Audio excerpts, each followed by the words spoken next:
Hello students, how are you? Students, today we'll talk about the again Bohr's atomic model. हमने कुछ atomic model में we have already studied, but the remaining part of the atomic Bohr's atomic model we'll discuss here in this topic. Okay. Actually Bohr's हमने जो discuss किया था, we just discussed about some postulates given by the Bohr regarding the atom. Now bore ने सिर्फ वो postulates ही नहीं दिए थे, उन्होंने कुछ एक्सप्रेशन कुछ कैलकुलेट भी किया था. आपको लगा होगा सिर्फ उसने पोस्टुलेट्स ही दिए, उसने कैलकुलेशन भी की थी काफ़ी ज़्यादा. बोर ने पूरा कैलकुलेटेड चीज़ें. सो उन्होंने क्या कैलकुलेट किया था? उन्होंने कैलकुलेट किया था नंबर वन चीज़, energy of the electron. Okay, energy of the electron. This is nucleus and the nucleus, around the nucleus the electrons is revolving, you know. So इनकी एनर्जी क्या होगी if they are revolving around the nucleus. Okay, जैसे Rutherford ने दिया था ना कि electron की अपनी एनर्जी होती है, तो इसने भी इसी तरीके से कि इलेक्ट्रॉन की एनर्जी कितनी होगी. लेकिन रदरफोर्ड ने क्या किया था? रदरफोर्ड ने ये बताया था, रदरफोर्ड का क्या था कि एनर्जी कम हो सकती है, लेकिन बोर्ड ने स्पेसिफाई कर दिया इलेक्ट्रॉन की एनर्जी कम नहीं होती है और इलेक्ट्रॉन की अपनी खुद की एनर्जी नहीं है. Actually the energy depends on the shell energy of the shell energy of the orbit. जिस ऑर्बिट और शेल में इलेक्ट्रॉन होगा, इलेक्ट्रॉन की वही एनर्जी होगी. तो यहाँ पे इन्होंने इस तरीके से शेल्स और एनर्जी, शेल्स की और इलेक्ट्रॉन की एनर्जी के लिए एक फॉर्मूला यहाँ पे ड्राइव किया. तो क्लास हमें वो पढ़ना है. इन्होंने कौन सा एनर्जी का फॉर्मूला दिया? तो इन्होंने जो फॉर्मूला दिया था, it was -2π² e⁴ m n² h² and z². z ऊपर है, ठीक है, मल्टीप्लीकेशन में z². So this was the formula given by Bohr. Okay, ये एनर्जी का फॉर्मूला है. अब क्लास इसमें कौन सारी चीज़ें क्या क्या हैं देखो. ये जो है इसे बोलते, ये है हमारे शेल, ये है हमारा शेल या ऑर्बिट, ठीक है. जैसे इलेक्ट्रॉन अगर फर्स्ट ऑर्बिट में है सो n की वैल्यू होगी 1. अगर इलेक्ट्रॉन जो है वो सेकंड ऑर्बिट में है so the value of n would be 2. If it is in third, value would be 3. Okay class, so we have taken here the formula of the energy for nth shell, nth orbit. तो यहाँ पे इसलिए n लिखा है. h is what class? You just let me know. It is Planck's constant. Okay, and you would be aware of the Planck's constant value, 6.626 into 10 to the power -34 joule second. Do you remember this? So this is Planck's constant. Okay class, next is ये m क्या है यहाँ पे? Plus m है ये, it is mass of electron. It is mass of electron. Okay, exponential है, 2 पाई है, इनकी तो कोई वैल्यू है नहीं. ये z क्या है यहाँ पे? z को मैं यहाँ लिख देता हूँ. z is atomic number. It is atomic number. Now class, ये एनर्जी का इन्होंने फॉर्मूला तो दिया बोर ने. This is the formula of the energy of the electron if it is revolving around the nucleus.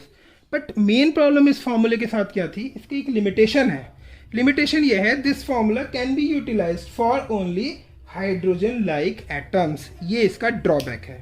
It can be utilised only for, ये atomic number है, समझ आ गया? रब कर देता हूँ इसको. So this can be utilised only for hydrogen like atoms. ये इसका ड्रॉबैक है. can be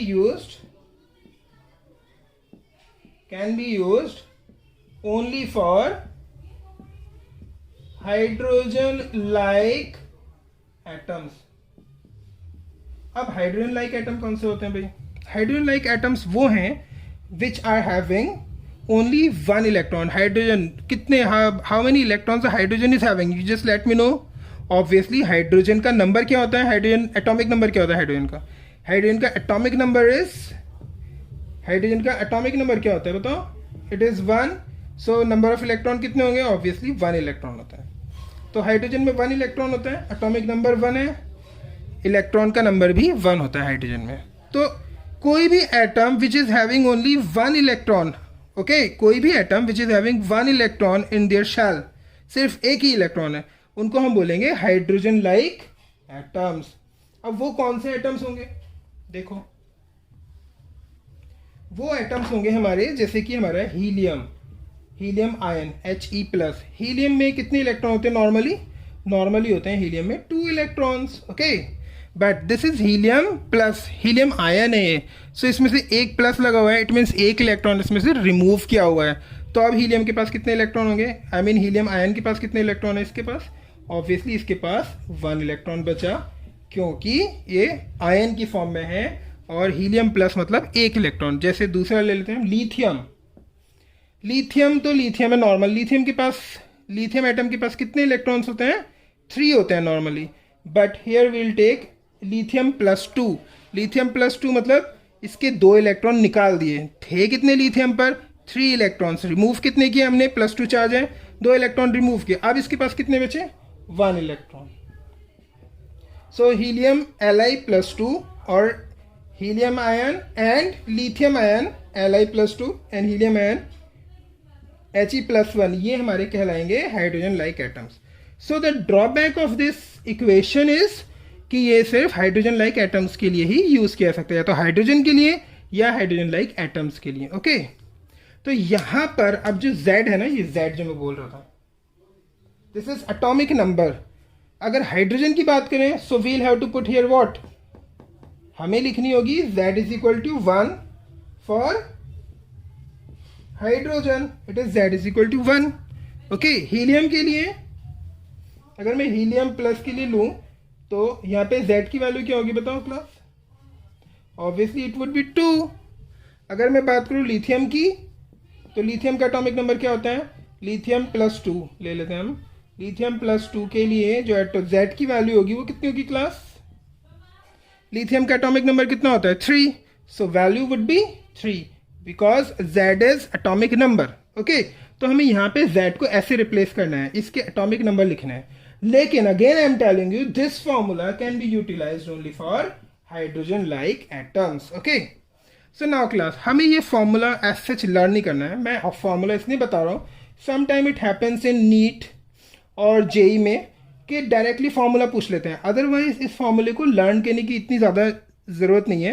एक्चुअली इस पे जो पूछते हैं ना क्वेश्चन, वो इसका एक शॉर्टकट है, मैं बताने वाला हूँ, वो शॉर्टकट लर्न करना, उस पर न्यूमेरिकल्स सारे उसी पे बेस्ड सॉल्व हो जाते हैं सारे न्यूमेरिकल्स. ओके क्लास, मैं रैप कर देता हूँ इसको, आई थिंक यहाँ तक सब क्लियर होगा सबको. सो देखते हैं नेक्स्ट, इसका अगर मैं शॉर्टकट लूँ क्लास, क्या हुआ था, देखो ये पूरी जितनी वैल्यू है, देखो यहां से लेकर मैं ये पूरा का पूरा term, this whole term, it was replaced by a constant. Okay, हमने इसको नाम दिया इस पूरे टर्म को, दिस इज RH मतलब Rydberg constant n² Z². Okay class, तो ये हमारा एक फॉर्मूला बना, और ये पूरा का पूरा टर्म जो था इसको रिप्लेस करके we are writing here Rydberg constant. So Rydberg constant becomes 2π² e⁴ m divided by h². Yes yes, you are right students, you are right. ये रिडबर्ग कांस्टेंट हम पहले भी पढ़ चुके हैं. कहाँ पढ़ा था हमने, एटॉमिक स्पेक्ट्रल लाइंस पढ़े थे, हाइड्रोजन स्पेक्ट्रम में पढ़ा था हमने, हाइड्रोजन स्पेक्ट्रम में रिडबर्ग कांस्टेंट है ना. So Rydberg constant is also here. Okay class, Rydberg constant यहाँ पर भी आया. ओके, और यहाँ पर क्योंकि रिडबर्ग कांस्टेंट यहाँ पर, वहाँ तो वेवलेंथ में था, ये याद है आपको, वेवलेंथ में हमने यूज़ किया था. यहाँ पे जो रिडबर्ग कांस्टेंट है, यहाँ पर ये एनर्जी में यूज़ हो रहा है, दिस इज द एनर्जी ना, तो यहाँ इसकी वैल्यू अलग है. यहाँ अगर हम सबकी वैल्यू रखें यहाँ पे, जैसे ये हमारा प्लैंक कांस्टेंट की वैल्यू, मास ऑफ इलेक्ट्रॉन की वैल्यू, एक्सपोनेंशियल की 2π सबकी वैल्यू रखें, so the value of the Rydberg constant comes out to be 2.18 into 10 to the power minus 18 joule per atom. So you will have to remember this value of Rydberg constant is this for the energy, 2.18 into 10 to the power minus 18 joule per atom. Okay class, अब मैं energy के फॉर्मूले को लिख सकता हूँ.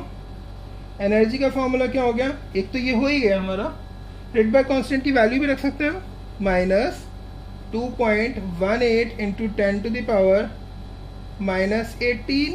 Okay, it becomes Z² divided by n². Okay class,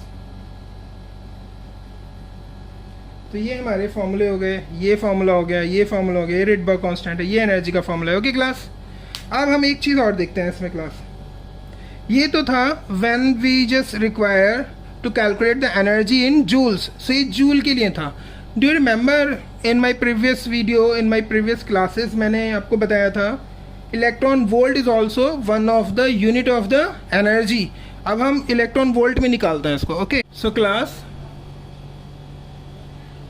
in electron volt the energy is minus 13.6 z square divided by n square. It is not it is electron volt per atom. This is another formula of the energy. Okay, फिर से याद रखो आप, ये energy conversion है। 1 electron volt is equal to 1.6 into 10 to the power minus 19 joule. ये energy conversion formula है। Okay, 1 electron volt is equal to 1.6 into 10 to the power minus 19। मैंने पहले वीडियो में भी बताया आपको। ओके, तो यहाँ पे ही बता रहा हूँ मैं आपको। ओके क्लास, ये फॉर्मूला आपको लर्न करना है। नाउ क्लास, अब हम अगर if I ask you to calculate the energy of the first shell of hydrogen in electron volt, कैसे निकालोगे आप जरा बताओ मुझे। देखो मैं बताता हूँ आपको, बहुत सिंपल है। It is very very simple. You are being asked to calculate the energy of first shell of hydrogen atom, energy in electron volt. Energy का फॉर्मूला क्या है? It is minus 13.6 z square divided by n square. Okay, it is for hydrogen, so value of z, atomic number, it would be 1, and they are asking for first shell, so n की value भी हो गई 1, क्योंकि we are asking for the first shell और first orbit, दोनों की value इसमें put करी।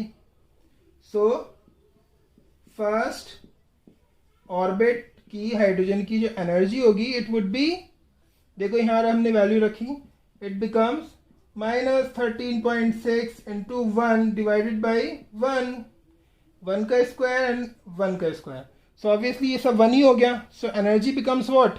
it becomes minus 13.6. so the first orbit की एनर्जी जो है this is minus 13.6 electron volt. Okay class, ये आप याद रखना। तो जल्दी शॉर्टकट जो न्यूमेरिकल्स होते हैं ना उसमें, नीट में और जेई में न्यूमेरिकल्स में, ये अगर हमें याद हो ना तो हम जल्दी जल्दी से न्यूमेरिकल सॉल्व कर सकते हैं। So it will take very less time. Okay class. Now this is for the first. अब second के लिए निकालो, second orbit की निकालो जरा class, second orbit. Okay class. Now what we'll have to do? You just let me know. We'll have to do one thing. बताओ आप, यहाँ पर this is minus 13.6 z, क्योंकि एटम हम कौन सा रखा है? हमने हाइड्रोजन एटम ही रखा है, so the value of z would be 1 atomic number, but now we are asking for the second shell, so the value of the n should be 2। तो यहाँ पर z की वैल्यू हो गई 1 का स्क्वायर, यहाँ पर जो हमारी n हो गया ये हो गया 2, तो 2 का स्क्वायर। ओके क्लास, अब 2 का स्क्वायर हो गया 4, so it becomes minus 13.6 divided by 4। अब 13.6 डिवाइडेड बाई 4 कितने होते हैं? कैलकुलेट करो, बताओ।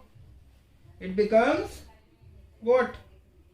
minus 3.4 electron volt. Okay class, it is for second orbit और second shell। अब मैं थर्ड के लिए पूछूं, थर्ड ऑर्बिट की एनर्जी बताओ। अब तो कैलकुलेट कर ही लोगे आई थिंक। तो क्योंकि we are just talking about the hydrogen, so it should be 1, but यहाँ पर जो नंबर ऑफ शेल है और number of orbit, it becomes 3, so we'll have to put here value of n 3. Okay, so it becomes what?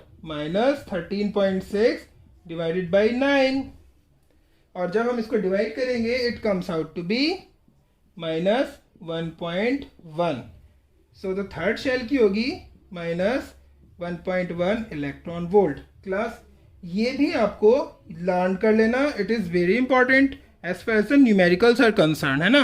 निकालने की आपको ज़रूरत ही नहीं पड़ेगी, अगर ये आपको लर्न है ना तो फिर तो ये डायरेक्ट रख देना और आंसर आ जाएगा। ओके क्लास, सो ये होगा हमारे थर्ड के, मतलब फर्स्ट सेकंड थर्ड ऑर्बिट की एनर्जीज हो गई क्लास। ओके, हाइड्रोजन के लिए। अब हम बात करते हैं, अब हम थोड़ा आगे बढ़ते हैं. So now class, now we'll talk about the expression of radius of the orbit. अभी हमने क्या पढ़ा था?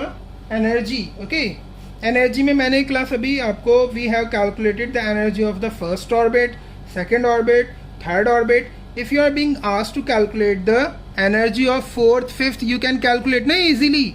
Very simple formula. अब हम बात करते हैं expression of radius of orbit.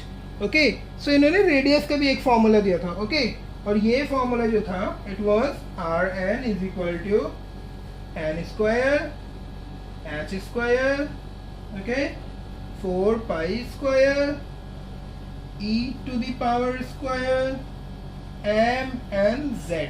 ये थी हमारी expression for radius of the orbit. Okay class, it would be clear to all of you. Very simple, learn कर लेना इसको. कई बार पूछ लेते हैं कि यहाँ पे प्लैंक्स कांस्टेंट की कैसे डायरेक्ट कैसे रिलेटेड है प्लैंक कांस्टेंट से. तो अगर हम यहाँ से देखेंगे तो radius is directly proportional to the square of Planck's constant. Okay class, so कुछ ऐसी चीज़ें आते हैं, कुछ ऐसा पूछ लेते हैं, नीट में आते हैं ये और जेई में भी आए हैं कि radius of orbit how it is related with the mass of the electron. So देखो इट इज इनवर्सली रिलेटेड. देखो यहाँ से it is inversely related to the mass but it is directly proportional to the Planck's constant. Directly क्या है इसकी Planck's constant के square के directly proportional है. ओके क्लास, सिंपल चीज़. ऐसे सिंपल क्वेश्चन भी आते हैं. The thing is you will have to remember. So again class, very difficult to learn this. Okay, हमें एक शॉर्टकट चाहिए. तो रेडियस जो होती है, ये रेडियस का फॉर्मूला भी it is only for hydrogen like atoms. Okay class, hydrogen like atoms. This is only for hydrogen like atoms. So radius का भी हमने शॉर्टकट ले लिया. हमने क्या किया, इन सबको कंबाइन किया and actually it becomes the radius of first orbit. So r becomes a naught n square divided by z. ये हमारा इसका शॉर्टकट है. यहाँ पे a नॉट क्या है क्लास? a नॉट है हमारी यहाँ पे, this is the radius of, it is the radius of first orbit of hydrogen. Okay, this is the radius of first orbit of hydrogen. और इस a नॉट की value क्या है? इसकी वैल्यू है 0.53 एंगस्ट्रॉम. कहीं पे जो है ना इसकी वैल्यू दे रखी है 0.529 एंगस्ट्रॉम, ऐसी भी दे रखी है. तो वैसे हमें न्यूमेरिकल सॉल्व करने के लिए 0.53 ले, so it would be better. Okay class, तो 0.53 लेंगे तो ज़्यादा अच्छा है, इस वजह से मैंने 0.53 ले रहा हूँ यहाँ पे. ठीक है, I think it would be clear. So class, हम यहाँ पे ऐसे भी लिख सकते हैं, radius becomes what, you will have to remember all these things, angstrom n square divided by Z.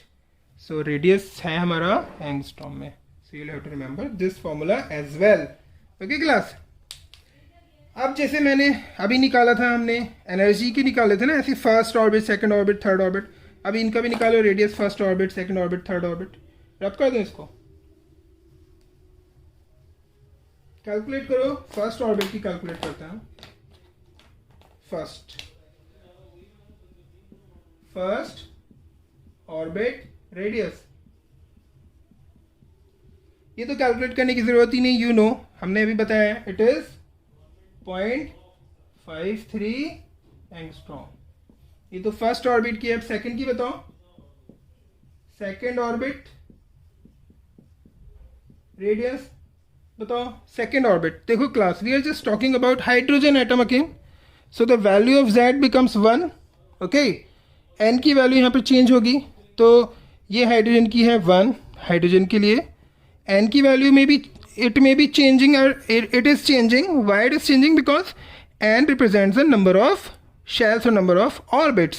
So अगर फर्स्ट के लिए n की वैल्यू अगर हम देखेंगे, फर्स्ट ऑर्बिट के लिए, it would be 1. सेकंड के लिए कितनी होनी चाहिए? ऑब्वियसली 2. सो यहाँ पर हम यहाँ क्या रखेंगे? यहाँ पे रखेंगे हम 2. सो यहाँ हो जाएगा 2 का स्क्वायर. सो सेकंड की रेडियस क्या हो जाएगी? मैं यहाँ कर लेता हूँ.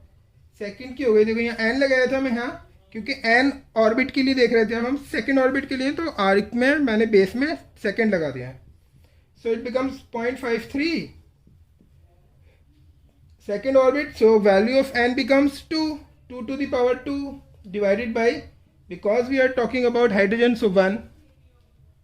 इसको अगर हम मल्टीप्लाई करते हैं so it comes out to be, calculate करो क्लास जल्दी से, अब मुझे बताओ सेकंड के लिए, it is 2.12 angstrom. Okay class, so ये रब कर दूं यहां से मैं, so it becomes 2.12 angstrom second के लिए. अब थर्ड के लिए निकालो, थर्ड ऑर्बिट के लिए निकालो. Radius is third, 0.53 n square divided by z. Okay class, निकालो जरा. n की वैल्यू कितनी होगी, यहाँ पे होगी 3. z की वैल्यू है 1 because we are talking about third orbit and we are talking about hydrogen, so that's why z is equal to 1. निकालो इसको, so it will become 0.53 into 3 to the power 2 divided by 1. अगर हम इसको calculate करेंगे it comes out to be 4.77 angstrom. Okay class, so ये भी आपको you will have to remember orbit, radius of first orbit, radius of second orbit and radius of third orbit. It would be clear to all of you class. बहुत ही simple चीज़ें हैं सारी. अब हम नेक्स्ट पढ़ते हैं. Now class, next is the velocity of the electron when it is revolving around the nucleus. What would be the velocity of the electron when it is revolving around nucleus? So it also depends on the number of shells. किस orbit और किस shell में electron revolve कर रहा है ये भी matter करेगा. So n is what, n is the number of orbit. किस ऑर्बिट में पता करना चाहते हो आप वेलोसिटी? सब ऑर्बिट में अलग अलग वेलोसिटी होगी. सो ये एक एक्सप्रेशन दिया बोर्ड ने. Okay, this is for velocity where z is what, again z is atomic number. Okay, n क्या है यहाँ पे, it is number of orbit, orbit का नंबर है ये. ओके क्लास, सो यहाँ पे हम पुट करेंगे और वैल्यू निकाल लेंगे. ओके, तो ये एक एक्सप्रेशन था. इसमें भी हम क्या करते हैं, इस पूरे को रिप्लेस कर देते हैं. ओके, और हमारा जो शॉर्टकट बनता है इसका, it becomes v naught z by n. This is the shortcut where v naught is what, ये क्या है हमारा, this is the velocity of, it is velocity of electron in first orbit. Okay class, this is the velocity of electron in the first orbit. Okay class, और ये होती कितनी है, इसकी वैल्यू आपको याद रखनी है. v naught is equal to, it is 2.19 into 10 to the power 6 metre per second. जैसे हमने वहाँ वैल्यू याद करी है, यहाँ पे भी हमें याद करनी है. This is what v naught is the velocity of the electron in the first orbit. So velocity कितनी हो गई हमारी, जो किसी भी ऑर्बिट में nth में अगर हम निकालेंगे, n ऑर्बिट में कितनी होगी, it will become 2.19 into 10 to the power 6 z by n. Okay class, but ये वेलोसिटी किस में आएगी, यूनिट है इसकी metre per second. Okay class, I think it is clear to all of you. बहुत ही सिंपल सी सारी चीज़ें थी. अब एक आध न्यूमेरिकल और देख लेते हैं, फिर इस टॉपिक को आगे बढ़ते हैं. ओके, एक न्यूमेरिकल ले लेते हैं. So class, there is a numerical which is given here. Okay, so numerical says that the energy associated with the first orbit, this is the energy of first orbit of hydrogen atom, it is given like this. Okay, ये हमें भी पता है first atom की इतनी होती है. Okay, now they are asking then what is the energy associated with the fifth shell. Okay, they are asking the energy of the fifth shell, and the second part of this question says that calculate the radius of fifth orbit of hydrogen atom. Okay class, तो देखो class, ये हमें भी पता है first shell की जो energy होगी वो यही होगी. देखो एनर्जी का फॉर्मूला क्या है बताओ जरा, अभी बताया ना, I told you it is Rydberg constant. You remember, it is Rydberg constant. Rydberg constant. Then बताओ क्लास, सोच के बताओ, it is, बताओ, it is z square divided by n square class. Okay, अभी हमने पढ़ा था. तो यहाँ पर फर्स्ट शेल की एनर्जी कितनी हुई, Rydberg कांस्टेंट की वैल्यू है minus 1.8 into 10 to the minus 18. It is for hydrogen, so z की वैल्यू होगी 1 to the power 2 and we are asking ये फर्स्ट शेल की दे रखी है, so it means 1 लगाया हमने यहाँ पे, so value comes out to be minus 2.18 to 10 to the minus 8 joule. Okay class, यही गिवन है.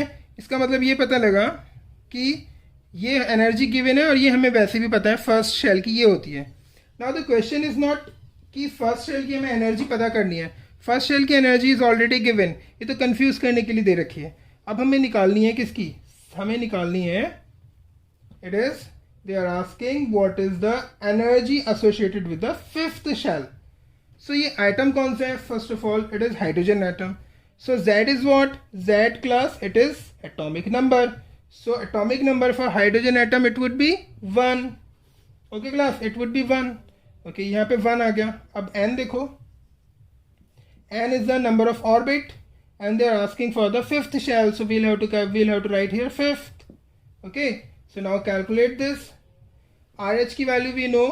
What is this? Minus 2.18 into 10 to the power minus 18 into 1. Z की वैल्यू हमने यहाँ से रखी है, so it becomes 1 to the power 1. अब यहाँ पर n है, n की वैल्यू कितनी है 5, so we'll have to write here 5 to the power 2. Okay class, simple सी है सारी कैलकुलेशंस. अब इसको सॉल्व करो, it becomes minus 2.18 into 10 to the power minus, मैं नीचे लिख देता हूँ, थोड़ा कन्फ्यूजन सा हो रहा है ना. So it becomes 2.18 into 10 to the power minus 18. ये 1 to the power 2 हो तो 1 ही हो गया, डिवाइडेड बाई 5 की 5 से मल्टीप्लाई, आई मीन 5 इंटू 5, तो ये क्या होगा 25. 5 का स्क्वायर क्या होता है 25. अब बताओ इसका आंसर कितना होगा, कैलकुलेट करो, इसको कैलकुलेट करो.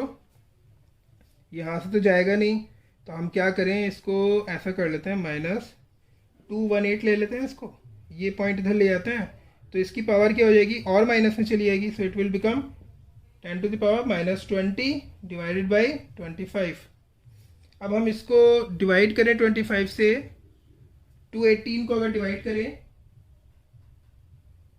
सो it will come out to be 8 देखो कैलकुलेट करो, 8.68 into 10 to the power minus 20 joule. ये हमारा आंसर आएगा इसका.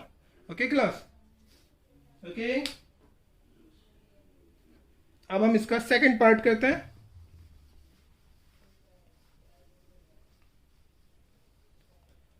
सो second part says we'll have to calculate the radius of fifth orbit of hydrogen atom. very simple numericals ना. Radius की formula लगाओ आप जरा. रेडियस इज व्हाट, बताओ रेडियस का formula, it is a. Okay, then बताओ जल्दी, n square by z. a is what, radius of first shell, value कितनी है, it is 0.53 angstrom. Okay, so यहाँ पर देखो क्लास, हमें इसमें क्या रखना है, रेडियस हो गई हमारी, पहले ए नॉट की वैल्यू रख दें, angstrom divide by n square divide by Z. So they are asking for the fifth orbit and we'll have to calculate of hydrogen. So Z मतलब atomic number for hydrogen becomes 1 and fifth orbit means shell कौन सा हो गया, it becomes fifth. Okay class, fifth orbit और shell एक ही चीज़ है, तो फिफ्थ मतलब एन किसको रिप्रेजेंट करता है क्लास, एन रिप्रेजेंट करता है शेल को या ऑर्बिट को. ओके, ये सारी वैल्यू हम यहाँ रख देते हैं. तो ये हो गया हमारा 0.53 into n is what, fifth shell of fifth orbit, तो 5 का स्क्वायर डिवाइडेड बाई, क्योंकि ये हाइड्रोजन एटम है, so value of Z becomes what class, it becomes 1. So 1. Okay, अगर हम इसको कैलकुलेट करेंगे सो कितना आएगा बताओ जरा मुझे, इट बिकम्स 0.53 इंटू 25. इसको मल्टीप्लाई करके दो जल्दी से मुझे. So it comes out to be 13.22 okay metre. ये हमारा आंसर आया इसका. ओके क्लास, ये आंसर हो हमारा. Okay class. समझ आ गया सबकी? ओके, क्लियर है? Not, it is not metre class, हो इट इज़ एंगस्ट्रॉम ना, मीटर तो बहुत ज़्यादा बड़ी हो जाएगी, it is angstrom. So this is the answer class. I think it would be clear to all of you. बहुत ही सिंपल सी चीज़ें थी सारी. ओके, मैं कुछ और न्यूमेरिकल कराऊंगा बाद में. Now class listen, you know, अभी मैंने I just right the formula of energy.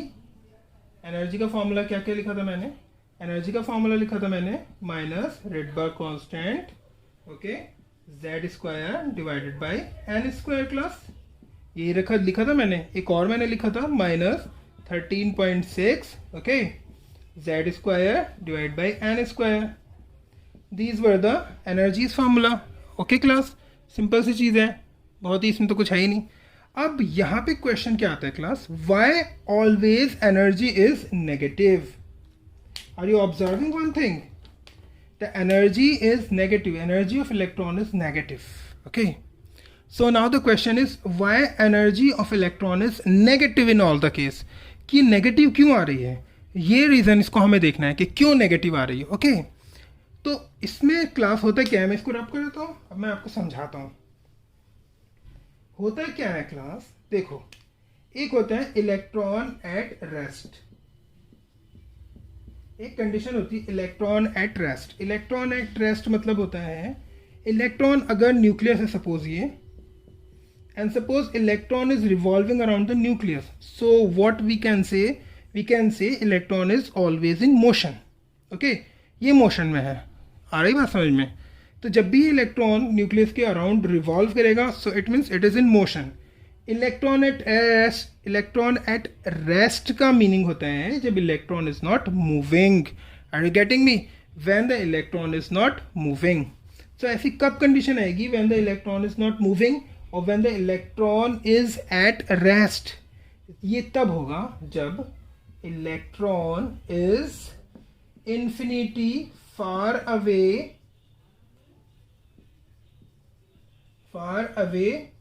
From nucleus. समझ आया क्लास? जब electron is not present in the atom and it is infinity far away from nucleus, बहुत दूर है न्यूक्लियस से. Nucleus जैसे यहाँ है न्यूक्लियस, तो इलेक्ट्रॉन इससे बहुत दूर है, इसका कोई इंट्रैक्शन ही नहीं है न्यूक्लियस का और इलेक्ट्रॉन का. सपोज इलेक्ट्रॉन बहुत दूर, इन्फिनिटी फार अवे है, ये तो मैंने बहुत छोटी डिस्टेंस ली है बोर्ड पर. So actually electron at rest means electron is not moving and the electron is infinity far away from nucleus. At this condition क्या होता है? इलेक्ट्रॉन की जो एनर्जी होती है वो होती है ज़ीरो. इलेक्ट्रॉन एट रेस्ट में जो एनर्जी होती है इलेक्ट्रॉन की, वो कितनी होती है? Energy of electron, it is zero. You will have to remember this whenever the electron is at rest. इसकी हमें दो चीज़ें पता लगती हैं. Number one, electron is infinity far away from nucleus, number one point. Number two, energy of the electron is zero. Okay class, ये आपसे अगर कोई भी पूछे, कहीं से क्वेश्चन से पूछ ले, कहीं से एंट्रेंस से पूछ लिया जाता है इलेक्ट्रॉन एट रेस्ट मीन्स कौन कौन सी कंडीशंस फॉलो करेंगी, तो मैं दोनों कंडीशन फिर से लिख देता हूं. Number one condition, electron is infinity far away from nucleus. Second condition, first is this, electron is not moving, rest में है ना, electron is not moving. और third and the most important point is energy of electron is zero. ये तीन condition होती हैं when we say electron is at rest. So three conditions we'll have to follow. Electron is infinity far away from nucleus, electron is not moving, or you can say electron is stationary, and the third point is energy of electron is zero. So class ये समझ आया? अब देखो, अब हम energy negative क्यों होती है उसके बारे में उसका रीजन पता करते हैं. देखो, रब कर दो इसको.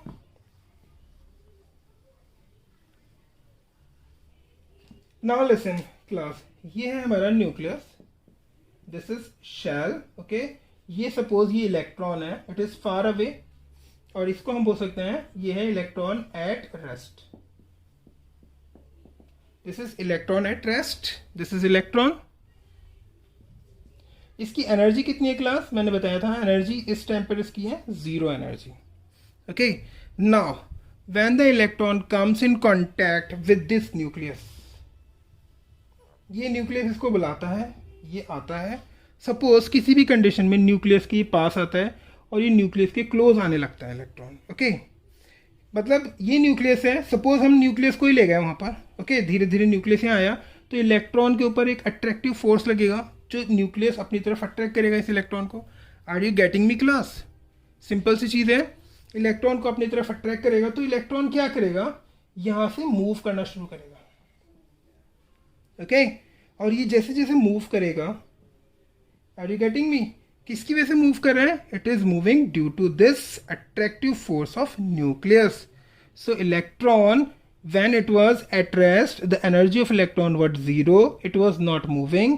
But when the electron starts moving towards nucleus, as it is starting moving towards nucleus, तो इसके मूव करने में क्लास, जब कोई भी चीज मूव करेगी उसमें एनर्जी रिलीज होगी, ओके।